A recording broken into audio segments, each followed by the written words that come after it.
भागती दौड़ती दुनिया में नहीं समझ रहे हैं। बच्चों को बस ये चाहते हैं कि वो पढ़ने में सबसे आगे हों और खूब पैसा कमाएं। वो कभी नहीं चाहते हैं कि ये सारी चीज़ें उनको ध्यान रखें, क्योंकि स्ट्रेस हार्मोन जब बढ़ता है, कैटेकोलामिन सिक्रीट्स होते हैं, हैप्पी हार्मोन्स हमारे कम हो जाते हैं, तो बच्चे का डेवलपमेंट अच्छे से नहीं होता है। और हैवी वर्क, हम सब जानते हैं कि हैवी वर्क प्रेगनेंसी के दौरान नहीं किया जाता है। साइकोलॉजिकल स्ट्रेस नहीं होना चाहिए और कोई भी काम नहीं होना चाहिए। ये सारी चीज़ें अगर हम ध्यान रखेंगे तो it will reduce the maternal morbidity and mortality, reduce perinatal and neonatal morbidity. Neonatal जो 1 महीने के अंदर बच्चों की डेथ हो जाती है, उस पर भी ध्यान रखते हैं और उसको भी हम कम कर सकते हैं। Regulate fertility so as to have wanted to healthy children. कोई नहीं चाहता कि हमारा बच्चा खराब हो, हमारा बच्चा अपंग हो, हमारा बच्चा मेंटली रिटार्डेड हो, क्योंकि कोई पैदा होने के बाद कोई अपने बच्चे को फेंकता नहीं है। अगर मेंटली रिटार्डेड भी है तो वो उसको जीवन भर उसकी सेवा करेगा, लेकिन अपने बच्चे को कभी फेंकता नहीं है। तो उसको आने से पहले हमें बहुत ध्यान रखना है। प्रेगनेंसी पीरियड, देखिए प्रेगनेंसी कब होती है? जब हम एक पीरियड मिस होता है, मेंसेस आया, अगला पीरियड जब मिस होता है तब हमें पता चलता है कि प्रेगनेंसी है। लेकिन सबसे ज़्यादा इफेक्ट अगर हमने उसमें ध्यान नहीं दिया, ब्रेन डेवलप के समय, उस समय न्यूरल सेल सबसे पहले बनती हैं। अगर मान लीजिए एक तारीख को मेंसेस आया, अगले एक को मेंसेस नहीं आया, तो जो ये महीना है ये बहुत ही क्रूशियल पीरियड होता है, जिसमें कि बच्चों में जितनी भी जो डिफॉर्मिटीज़ होती हैं वो सबसे ज़्यादा होती हैं, और उस समय हमें पता भी नहीं होता है कि प्रेगनेंसी होने वाली है। इफ़ वी आर प्लानिंग, उस समय हमें खाने पीने में, सोचने में, कहाँ जा रहे हैं, स्ट्रेस, इन सबका बहुत ध्यान रखना पड़ता है, क्योंकि जब प्रेगनेंसी हमें पता चलेगा तब तक वो कुछ बिगड़ चुका होगा। एंटीबायोटिक ले लिया होगा, हमने कुछ भी ले लिया होगा, या सिर्फ सिंपल पैरासीटामोल भी बहुत नुकसान करता है अगर हम अवेयर नहीं हैं अगर प्रेगनेंसी के दौरान। तो ये सारी चीज़ें छोटी छोटी होती हैं, और शुरू के जो 3 महीने होते हैं वो सबसे क्रूशियल होते हैं, जो फीटल डिफॉर्मिटी को बनाने के लिए सबसे ज़्यादा होते हैं। वो समय बहुत नाजुक होता है, इसलिए हमें बहुत ध्यान रखना होता है, और मदर को ये एजुकेट करना होता है उनकी हेल्थ के लिए, प्रमोट करते हैं उसके फिजिकल और मेंटल हेल्थ के लिए। मैटरनल हेल्थ जो है वो भी सारी, जब ड्यूरिंग प्रेगनेंसी, चाइल्ड बर्थ और उसके बाद इन सब की ट्रीटमेंट, क्योंकि आजकल खाने पीने में कोई भी दम नहीं है, इसलिए हमें आयरन की गोली या कैल्शियम की गोली या कुछ लेते हैं। वो दवा नहीं है, वो ताकत की चीज़ें हैं जो हमें बच्चे के डेवलपमेंट के लिए ज़रूरी होती है। बहुत सारी मदर आती हैं, हमने तो अपने ज़माने में कुछ नहीं खाया, सास आके कहती हैं हम लोग तो ऐसे ही काम करते करते हो गए, आज के ज़माने में इतनी दवा चल रही है, मैडम आप इतनी दवा लिखती हैं। हमने कहा आपके ज़माने में हवा पानी भी शुद्ध था, आज हम हवा पानी, जो हवा सांस ले रहे हैं वो भी शुद्ध नहीं है। तो इसलिए आपको ये दवा नहीं है, ये बच्चे के, क्योंकि बच्चे को हर पल बढ़ना है, और अगर आप दवा नहीं लेंगे तो माँ वीक हो जाएगी। पहली प्रेगनेंसी तो टॉलरेट कर जाती है मदर, क्योंकि उसके अंदर इतनी सारी चीज़ें सब कुछ पहले से मौजूद होती हैं, लेकिन हमें न्यूट्रिशन का ध्यान रखना है, उसको ज़रूर दिखाना है। मैं आगे बताऊंगी कि कैसे कैसे उनको ज़रूरत है, जिससे कि आगे जब डिलीवरी के समय रिस्क जो होते हैं वो कम हो सके। शुरुआत में पहले क्या होता था, अर्ली मैरिज हो जाती थी। रिस्क कब होता है? जब 18-19 साल के पहले शादी हो जाया करती थी, उस समय प्रेगनेंसी आ जाया करती थी, तब बहुत सारी दिक्कतें आती थी, स्टिल बर्थ हो जाती थी, जैसे कि पैदा होते समय बच्चे की डेथ हो जाना, कई बार बच्चेदानी फट जाती थी, बहुत सारी चीज़ें। और वो बच्ची अभी बच्ची है और साइकोलॉजिकली उतनी तरह से मैच्योर नहीं होती है, क्योंकि एक हेल्दी बेबी को जन्म दे सके। पहले ज़माने में हो जाया करता था, लेकिन फिर भी अगर 18 साल के बाद, जैसा कि बताया गया है, या बिलो 19, ये यंग प्राइमी का मतलब होता है पहला बच्चा जब होता है, या बच्चा कब रिस्की होता है? एल्डरली प्राइमी, जब आज के ज़माने में 30 साल के बाद शादी हुई, 30 साल के बाद हुआ जो बच्चा है उसका जो मेंटल लेवल है और 30 साल के अंदर जो हुआ बच्चा, उसमें बहुत फ़र्क पड़ता है। जो उसका IQ है वो 30 साल के बाद वाले बच्चे, पहला बच्चा जब होता है 30 साल के बाद, तो वो कम होता है, उसका IQ कम होता है। ऐसे कहते नहीं अरे 30 साल के बाद भी हमारे बच्चे हुए, ऐसा नहीं।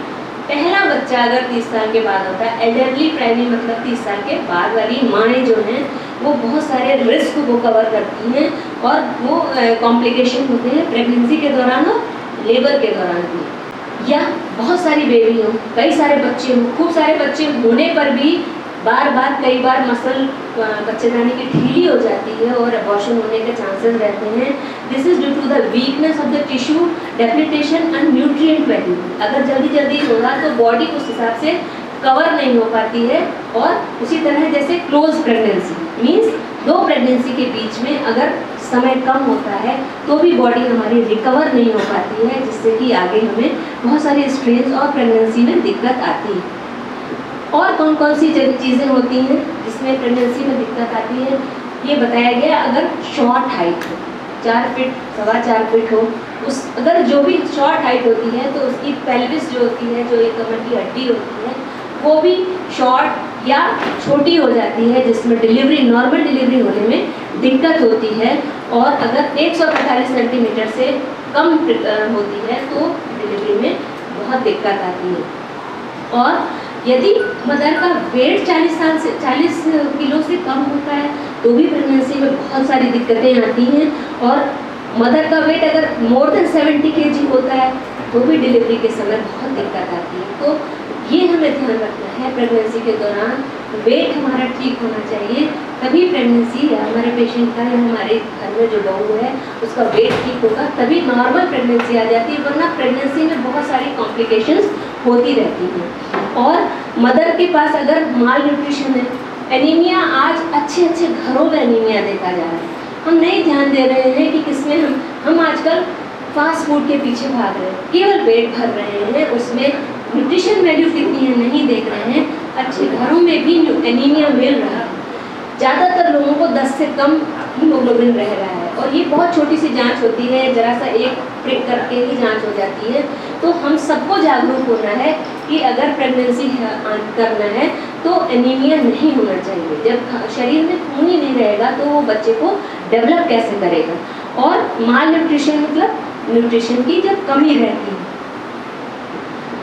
बहुत सारे रोग होते हैं, जैसे कि हार्ट डिजीज़ है, हाई ब्लड प्रेशर है, किडनी डिजीज़ है, ट्यूबरकुलोसिस है, डायबिटीज़ है, रिपीटेड अटैक ऑफ मलेरिया है, बार बार मलेरिया हो रहा है, आप ऐसे एरिया में रह रहे हैं जहाँ आपने बच्चों से प्रोटेक्शन मच्छरों से नहीं कर रखा है, तो भी इस तरीके की बहुत सारी मेडिकल कंडीशंस हैं जिसमें प्रेगनेंसी हैम्पर होती है और परेशानी आती है। या हेपेटिक डिसऑर्डर्स, क्योंकि हम कुछ भी खा लेते हैं, गोलगप्पा दिखा बाहर तो खा लिया, उससे लिवर पे सबसे ज़्यादा इफेक्ट होता है, इन्फेक्शन सबसे ज़्यादा गोलगप्पे खाने से जो हाइजीनिक होता है, क्योंकि लड़कियां या लेडीज़ तुरंत उसके ऊपर आकर्षित हो जाती हैं।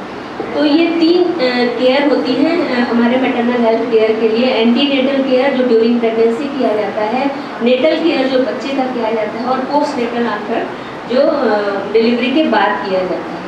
एंटीनेटल केयर में क्या क्या ऑब्जेक्टिव्स होते हैं? To promote and protect the maintain and maintain the health of mother during pregnancy, to ensure the birth of mature and health. ये नहीं सोचना है कि हमें प्री मैच्योर डिलीवरी करा लेंगे।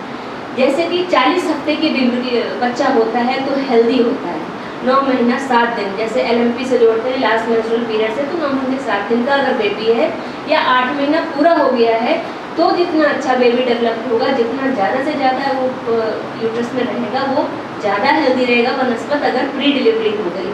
To identify the high risk pregnancies जो होती है बहुत सारी, जैसे बताया मैंने, हार्ट डिजीज़ है, BP है, या फिर उसको आजकल थायराइड हाइपोथायरॉयडिज्म बहुत देखने को मिलता है।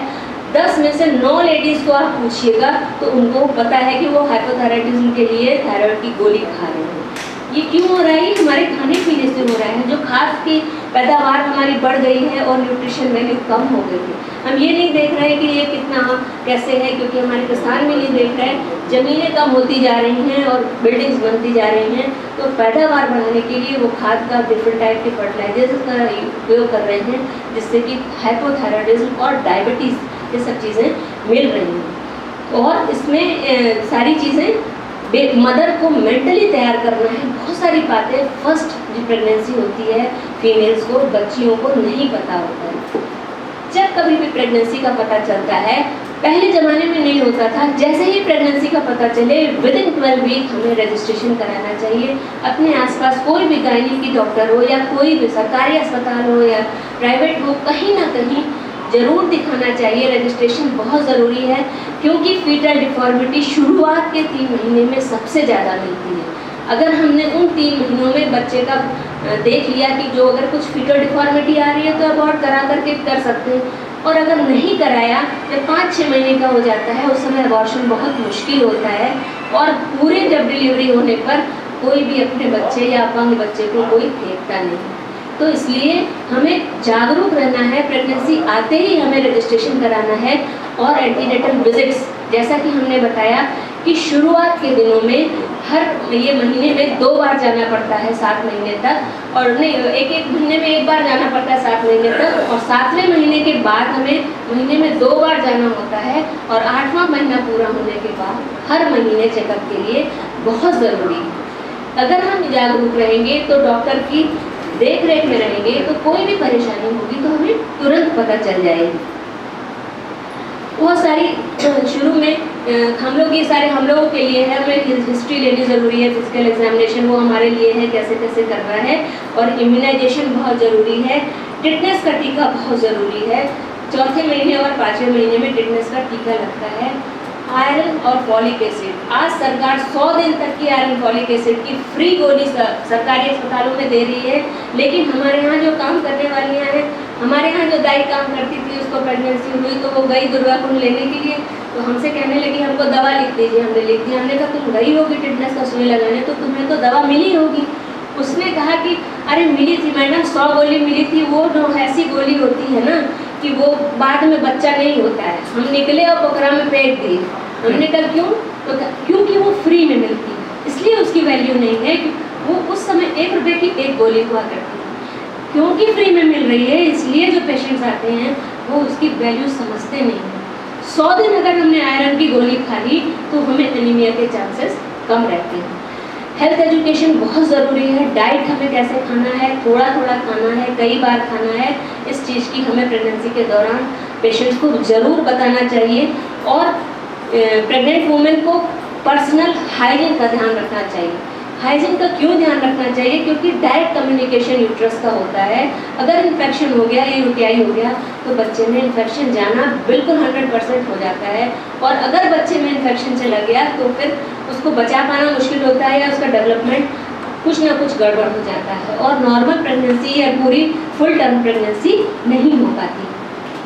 जैसा कि हमने बताया, स्मोकिंग, ड्रिंकिंग मदर अगर ले रही है उससे हमारे बच्चे का वेट कम होता है, लो बर्थ वेट, और मेंटली रिटार्डेशन मिलता है।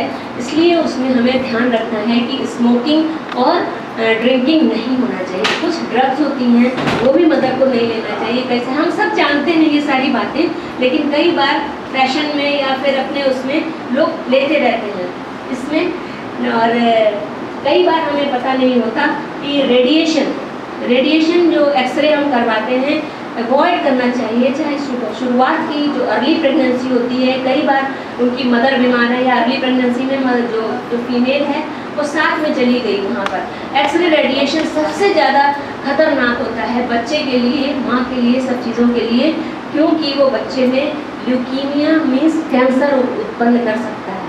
बच्चा जो डेवलप हो रहा है वो कैंसर हो सकता है। इसलिए हमें MRI है और ये एक्सरे है, इन सब चीज़ों से दूर रखना है मदर को, अगर पता है कि प्रेगनेंसी हो गई है।